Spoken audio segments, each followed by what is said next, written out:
Welcome back. So in last lecture, I talked about alkane and what will happen if we take one hydrogen from them. So alkane, we said we are dealing with a saturated compound that we have a carbon-carbon bond, and the carbon-carbon bond is a single bond. And in order to name it, we need to know the longest chain. And whenever we figure the longest chain, we will go after substituent and where they are standing, on which carbon they are located. Okay, we said if we take an alkane and remove hydrogen from it, one hydrogen atom from it, we will get alkyl. And YL is technically telling you that this group is attached to something. And I started with methane and ended with hexane. And as you see, like if we take one hydrogen atom from the alkane, you start with hexane, and you will end it with hexyl. You want to say that I have 6 carbons attached to something. And if I want to put them like close to each other in one table, this is going to be technically the table that you need to know it. So you start with alkane, and you take one hydrogen from it. If you take one hydrogen from it, you will get alkyl. And what's going to be the name for it? Take the EN, ANE, take ANE from the system, take it out and replace it by YL. So METH represent like a number of carbons, or the methyl, it says that we have 1 carbon, and YL replaced technically the ANE. So ANE is gone, and we replace it by YL to get alkyl.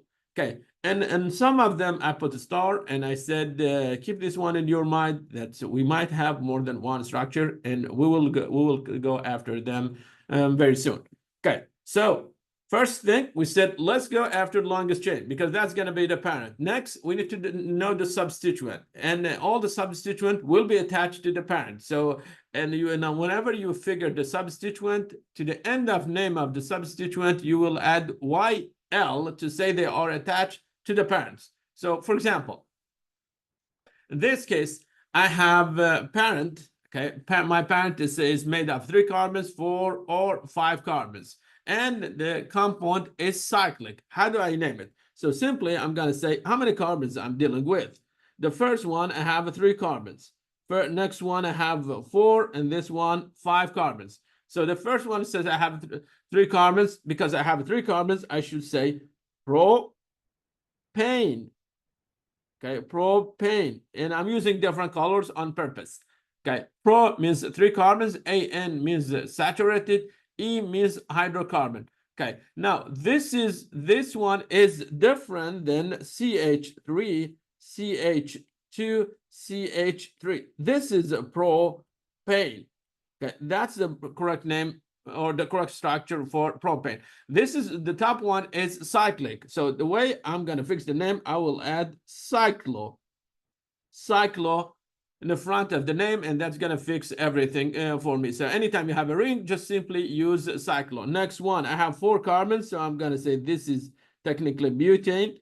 So I go butane. Okay, butane. So I go, or let me stick with the same color that I used for the previous one, butane, and I want to say this is cyclic, so it will be cyclobutane. And last one, it will be cyclo. I have 5 carbons, so I'm going to say pentane.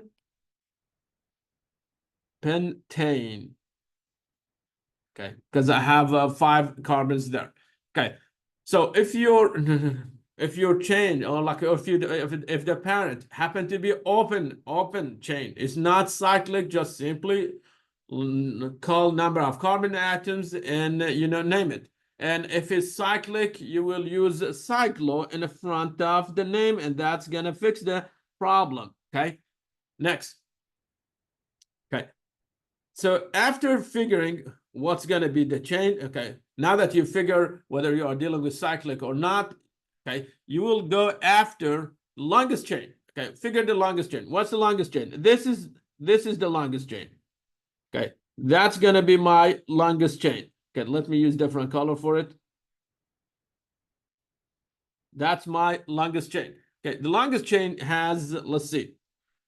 I'm going to start from, let's see, say, okay, 1, 2, 3, 4, 5, 6, 7, 8, 9, 10. So I have, I have 10 carbons. Okay, I have 10 carbons there.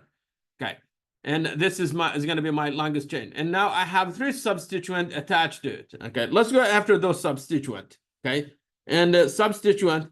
Okay, so one of them, okay, is made of 1 carbon, and this is equal to a carbon that attached to 3 hydrogens, and this carbon is attached to something else. Okay, so this piece is equal to CH3. Okay, is equal to CH3. What's the name for it? Name it will be methyl. Okay, methyl. You want to say I have a carbon, 1 carbon that attached to the main chain. Okay, next one. I have 2 carbons here. Okay, so I'm going to say I'm dealing with ethane, but 1 hydrogen is missing, so I'm going to call it ethyl, and this is going to be equal to CH 2 times. Then we have CH3. Okay, and that piece we call it ethyl. So the ethyl will be C2H5, and of course this one is attached to something else. So forgive me. So you're gonna write this. You're gonna say I have a carbon attached to something C2H5. I have 2 carbons and 5 hydrogen, and they are attached to something. And how about the last one? Last one, you have 3 carbons. That one, sorry. That one, you have 3 carbons there. Okay, so I'm going to say I'm dealing with propyl. Okay, propyl. Okay, again, because I have 3 carbons, so this is going to be the formula for it. We have a carbon attached to another carbon. Okay, so you have 3 carbons, and those carbons, they are supposed to be active except one of them. So terminal, you have 3 hydrogen there. Here we have 2 hydrogens, and that one has only 2 hydrogens and is attached to something. So this piece, okay, this piece, I'm gonna call it, forgive me, that one I'm gonna call it propyl. Okay, so we have methyl, ethyl, and propyl attached to the main chain, and this is our main chain. Okay, which main chain that it, or the parent that it has 10 carbons. Okay, now does it matter whether we should start like labeling it from left or right? It depends where actually those substituents are. Okay, it's going to actually change the name. Okay, so it does matter. It does matter where you have the substituent. Okay, it's not going to be always correct to start, labeling from the left or from the right side. You need to be careful about that one. Okay, now what will happen if I have a cyclic compound attached to, a chain? And then in this case, which one is going to be the parent? Okay, how do I figure which one of them is going to be the parent? Okay, let's bring an example. Okay, in this case, we have 2 groups attached to each other. One of them is an open chain. The second one is cyclic. Simply, from the where they are attached to each other. Okay, here from this area that they are attached to each other, try to count number of carbons on each side. Okay, so here I see 1, 2, 3 carbons there. Okay, how about the ring? 1, 2, 3, 4, 5, 6. Which one has more carbon? The cyclic one. So that's going to be the parent. This one, it will be the parent. And the parent has 6 carbon. So it's going to be, because it has 6 carbon, it will be hexane. Okay, hexane, because it has 6 carbon. And now remember, this is cyclic, and because it's cyclic, you're gonna say cyclohexane. because it's cyclic, okay? So we figured the name of the parent. This is the parent. Okay. How about the substituent? Okay, or the branch that's attached to the parent. The branch has the 3 carbons. Okay, because it has the 3 carbons, I'm gonna call it I'm supposed to say propane. Okay, I'm supposed to say propane, but remember, we are missing 1 hydrogen. Okay, and that hydrogen we replace with 1 carbon. You will erase the ANE and you will add YL to the end of the name. So the correct name for the substituent, it will be propyl. Okay, so what's going to be the name for this compound? Okay, listen carefully. I want to say my propyl, okay, the propyl substituent is attached to the it is attached to cyclohexane. So what I want to say, okay, propyl is attached to, okay, to what? To cyclohexane. Okay, I want to say this. Okay, first you will figure the parent and the substituent, and I did it. Start with the substituent. The substituent is made of 3 carbon. You say pro, okay, prop, that means it has 3 carbon. Next, okay, you want to say is attached to something.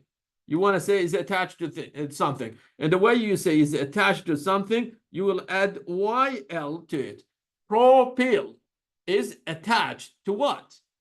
To cyclohexane.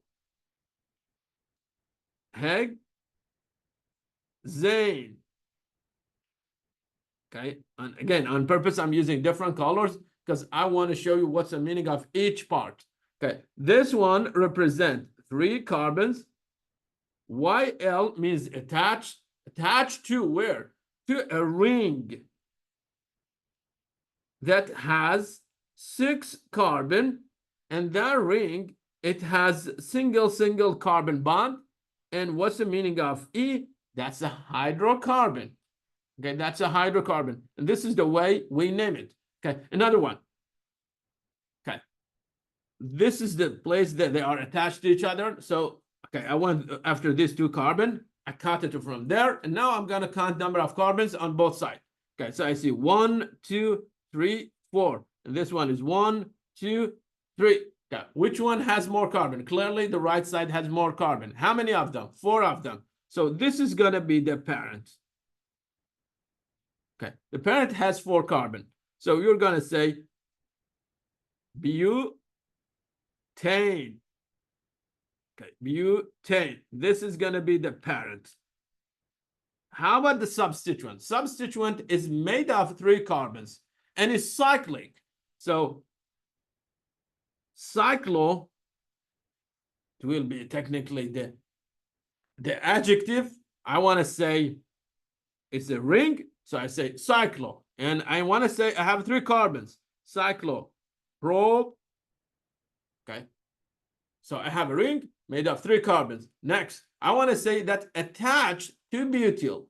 Okay, in order to say attached to butyl, I'm going to add YL to it. So that's the name for the substituent. And in turn of this substituent is attached to butane. So after that one, I'm going to say butane.